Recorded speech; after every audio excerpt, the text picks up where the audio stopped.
प्रभु तेरी वाणी जीवन की रोटी, नैनों की ज्योति अंधेरा मिटाती।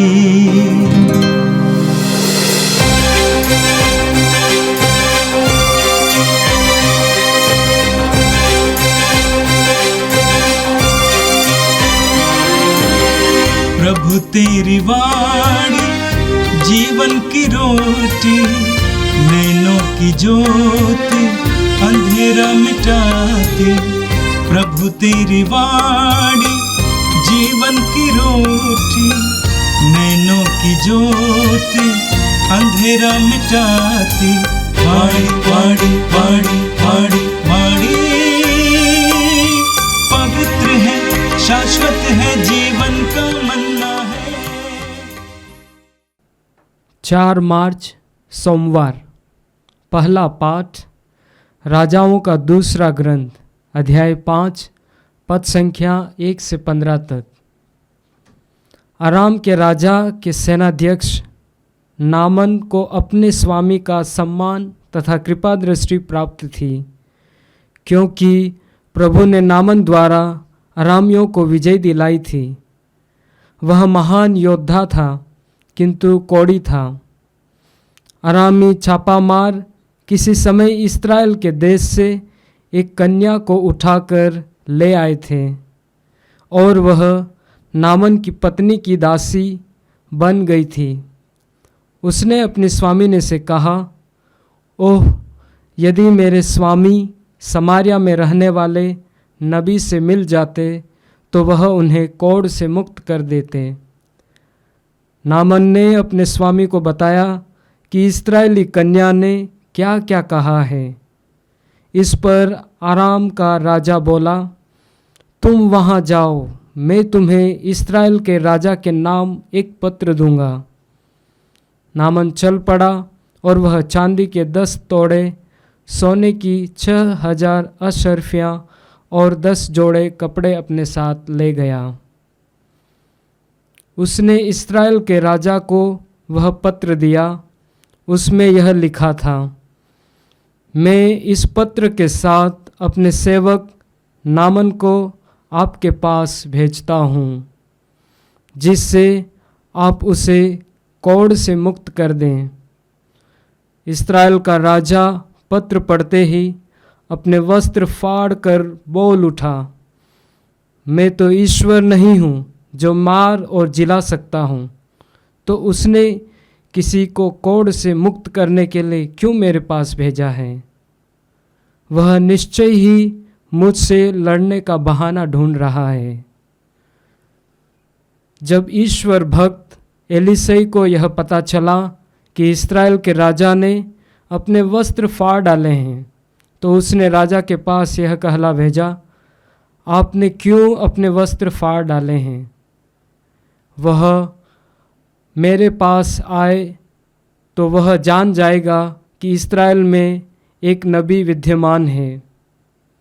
इसलिए नामन अपने घोड़ों और रथों के साथ आकर एलीसई के घर के द्वार पर खड़ा हो गया। एलीसई ने उसे यह संदेश कहला भेजा, आप जाकर यरदन नदी में 7 बार स्नान कीजिए, आपका शरीर स्वच्छ हो जाएगा और आप शुद्ध हो जाएंगे। नामन क्रुद्ध हो उठा और यह कहते हुए चला गया। मैं समझ रहा था कि वह स्वयं बाहर आकर मुझसे मिलेंगे और कोढ़ के स्थान पर हाथ फेरकर उसे दूर कर देंगे। क्या दमिश्क की अबाना और फरपर नामक नदियों का जल इस्राएल के सब जलाशयों से बढ़कर नहीं है? क्या मैं उनमें स्नान कर शुद्ध नहीं हो सकता था? इस पर वह मुड़कर क्रोध के आवेश में चला गया। उसके सेवक उसके पास आए और यह कहकर उसे समझाने लगे, पिता, यदि नबी ने आपको कोई कठिन कार्य करने को कहा होता तो आप उसे अवश्य करते। जब उन्होंने इतना ही कहा स्नान कीजिए और आप शुद्ध हो जाएंगे। तो आपको ऐसा अवश्य करना चाहिए। इसलिए उसने जाकर यरदन नदी में 7 बार डुबकी लगाई, जैसा कि एलीसई ने उससे कहा था, और उसका शरीर फिर छोटे बालक के शरीर जैसा स्वच्छ हो गया। वह अपने सब परिजनों के साथ एलीसई के यहाँ लौटा। वह भीतर जाकर उसके सामने खड़ा हो गया और बोला, अब मैं जान गया हूँ कि इस्राएल को छोड़कर और कहीं पृथ्वी पर कोई देवता नहीं है। यह प्रभु की वाणी है। संत लूकस के अनुसार पवित्र सुसमाचार अध्याय 4 वाक्य 24 से 30 तक। फिर ईसा ने कहा, मैं तुमसे ये कहता हूं, अपनी मातृभूमि में नबी का स्वागत नहीं होता। मैं तुम्हें विश्वास दिलाता हूं कि जब एलियस के दिनों में 3.5 वर्षों तक पानी नहीं बरसा और सारे देश में घोर अकाल पड़ा था, तो उस समय इस्राएल में बहुत सी विधवाएं थीं। फिर भी एलियस उनमें से किसी के पास नहीं भेजा गया। वह सीदोन के सरफ्ता की एक विधवा के पास भेजा गया था।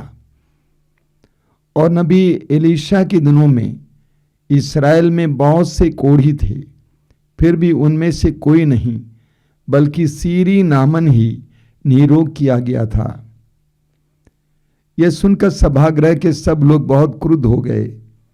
वे उठ खड़े हुए और उन्होंने ईसा को नगर से बाहर निकाल दिया। उनका नगर जिस पहाड़ी पर बसा था, वे ईसा को उसकी चोटी तक ले गए ताकि उन्हें नीचे गिरा दें, परंतु वे उनके बीच से निकलकर चले गए। यह प्रभु का दिव्य सुसमाचार है। ख्रिस्त प्रभु की जय। मेरे प्रिय भाई और बहनों, इस 40 काल में प्रभु अपने पवित्र वचनों के द्वारा हमें शुद्ध कर रहे हैं और हमारे विश्वास को भी बढ़ा रहे हैं। और मेरा पूर्ण विश्वास है इन दिनों आपको प्रभु की कृपाएं भी प्राप्त हो रही हैं।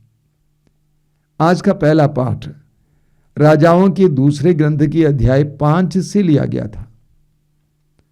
और आज के पाठ में हमने आराम के सेनाध्यक्ष नामान कोढ़ी की चंगाई के बारे में सुना। वचन में आपने सुना, आराम के राजा के सेनाध्यक्ष नामान को अपने स्वामी का सम्मान तथा कृपा दृष्टि प्राप्त थी, क्योंकि प्रभु ने नामान द्वारा आरामियों को विजय दिलाई थी। वह महान योद्धा था, किंतु वह कोढ़ी था। नामान के बारे में यहां पर विवरण है। पहली बात, वो आराम के राजा का सेनाध्यक्ष था। दूसरी बात, राजा का सम्मान उसे प्राप्त था।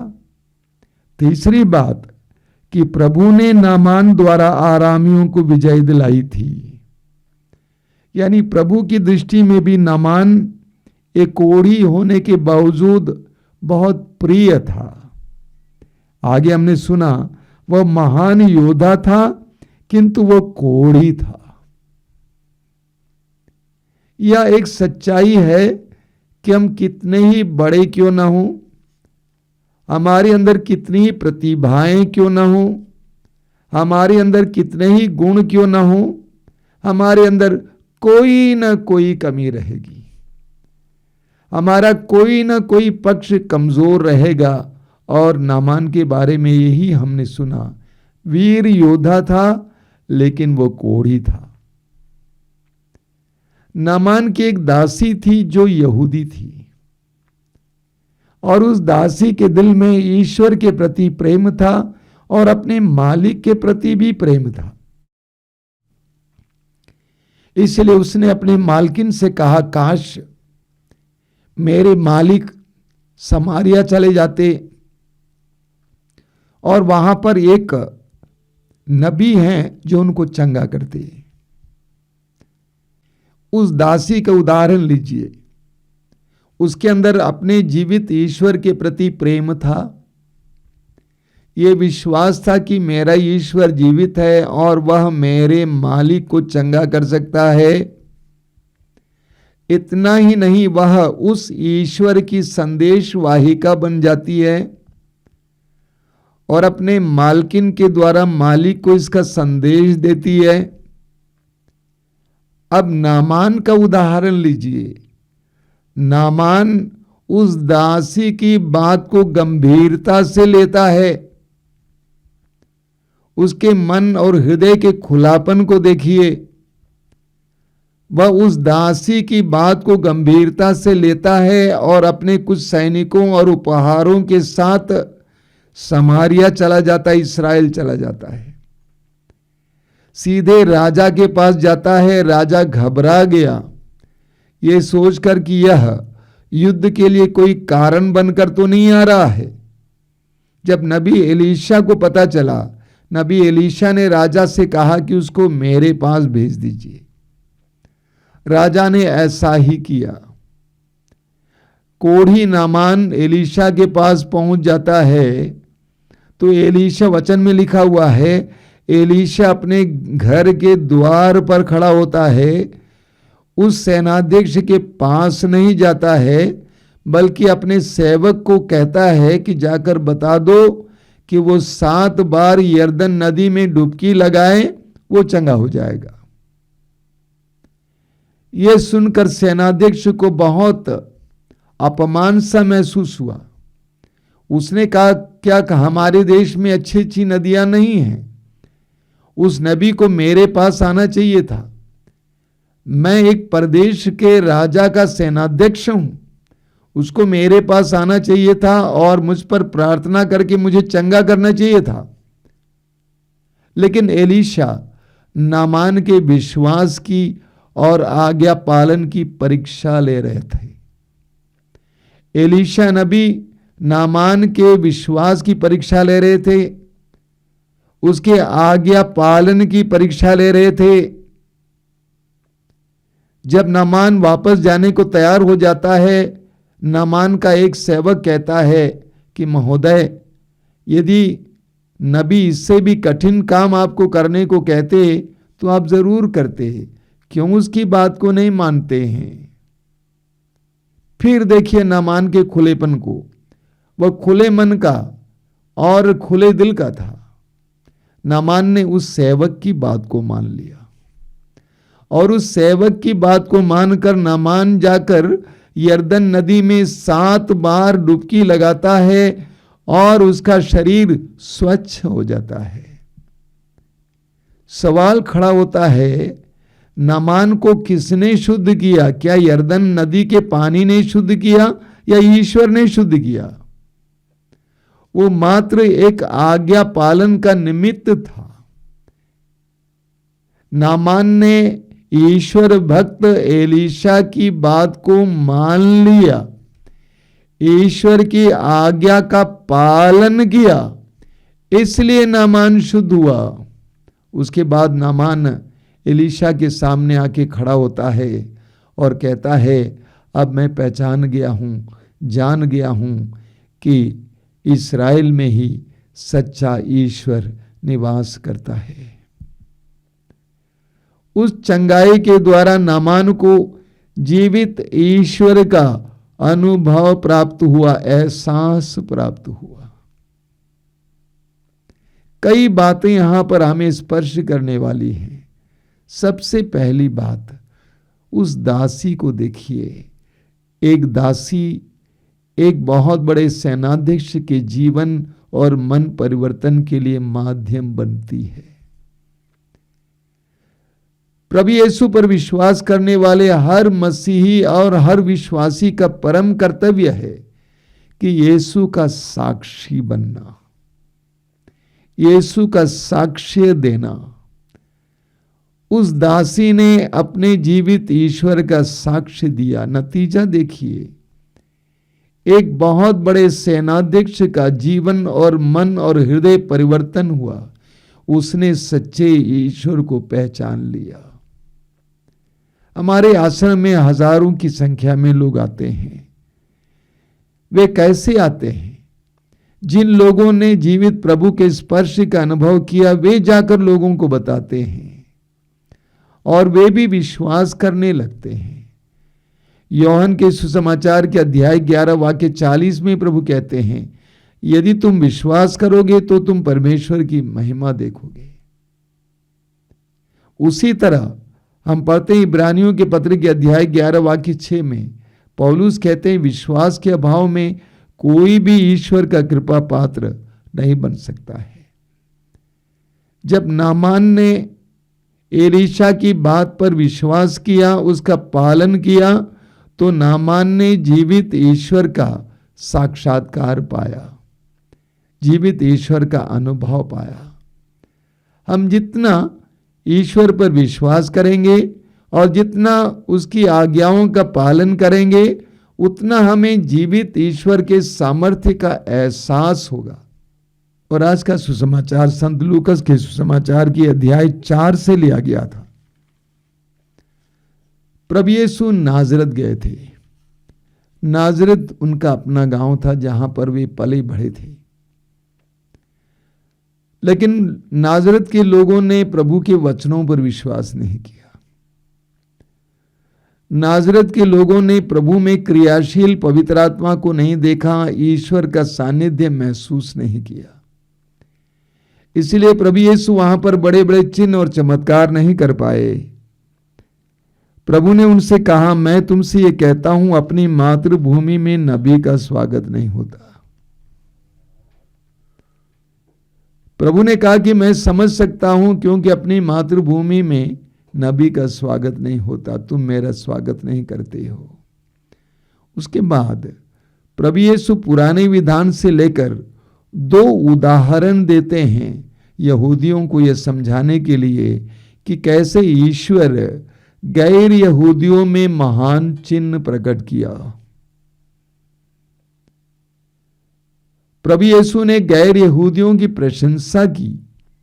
पहला उदाहरण है, प्रभु नबी एलिया के समय का उदाहरण देते हैं। हमें राजाओं के ग्रंथ के पहले ग्रंथ के अध्याय 17 में पढ़ने को मिलता है कि पूरे इस्राएल में अकाल पड़ा था।